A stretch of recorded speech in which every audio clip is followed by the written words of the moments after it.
Hello everyone, welcome to जनित IAS. GS capsule के day 10 को आइए डिस्कस करते हैं। इसमें हम फंडामेंटल राइट्स से, मूल अधिकारों से संबंधित क्वेश्चन को डिस्कस करेंगे।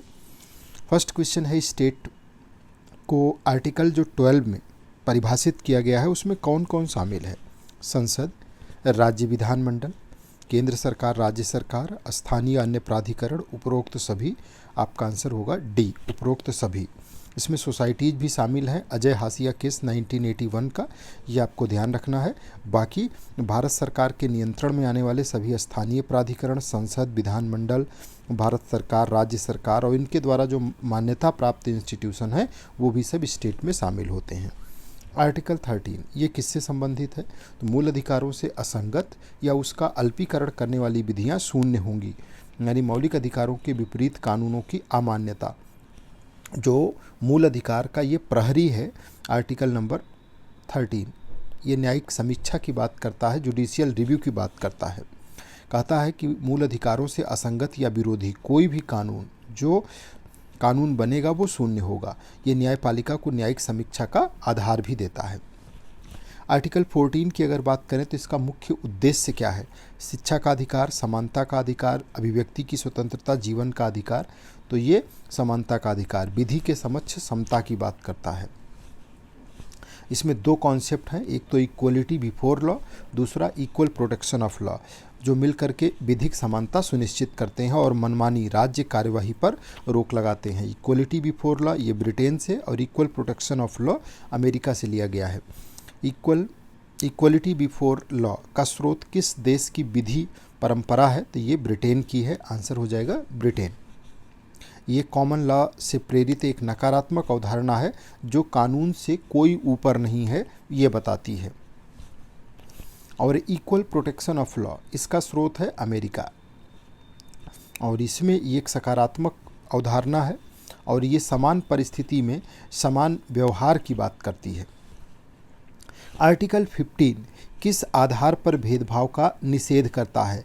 तो ये धर्म, मूल वंश, जाति, लिंग और जन्म स्थान, इनके आधार पर भेदभाव के प्रतिषेध की बात करता है, यानी आंसर होगा 6 का बी। 15(3), 15(4), 15(5), 15(6 ये सकारात्मक विशेष प्रावधानों की अनुमति भी देता है आर्टिकल 15। आर्टिकल 15(4) ये किस संशोधन के द्वारा जोड़ा गया? तो ये पहले संशोधन 1951 के द्वारा जोड़ा गया है और इसे सामाजिक और शैक्षणिक रूप से पिछड़े वर्गों तथा SC/ST के लिए विशेष प्रावधान का मार्ग खोलने के लिए ऐड किया गया। जो आर्टिकल 15 का 5th पार्ट है ये किस उद्देश्य से जोड़ा गया? तो शिक्षा का अधिकार, अल्पसंख्यकों को सुरक्षा का अधिकार, शैक्षणिक संस्थानों में आरक्षण और कर से छूट। आपका आंसर होगा शैक्षणिक संस्थानों में आरक्षण। ये 93वां संविधान संशोधन अधिनियम 2005 के द्वारा जोड़ा गया 15(5). इसके जरिए राज्य जो है वो अनुदानित शैक्षणिक संस्थानों में पिछड़े वर्गों हेतु आरक्षण का प्रावधान करता है। आर्टिकल 16 ये किससे संबंधित है? सांस्कृतिक अधिकार, शिक्षा में भेदभाव, सार्वजनिक रोजगार में समान अवसर, धार्मिक स्वतंत्रता।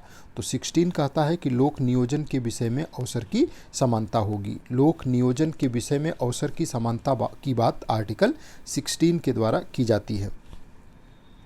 इसमें 16(4), 16(4)A, 16(4)B के जरिए आरक्षण और कैरी फॉरवर्ड जैसी स्थिति को लागू करके समानता को रियल ग्राउंड पे लाने का प्रयास किया गया है, जो पीछे से कहीं ना कहीं असमानता से पीड़ित रहे हैं। आर्टिकल 16(4)A इसका संबंध किससे है? पदोन्नति में आरक्षण, भर्ती में आरक्षण, भाषा के संरक्षण, संपत्ति के अधिकार। तो ये पदोन्नति में आरक्षण की बात करता है 16(4)A। ये 77वें संशोधन अधिनियम 1995 के द्वारा ऐड किया गया। SC/ST को प्रमोशन में आरक्षण का ये संवैधानिक अधिकार दिया गया।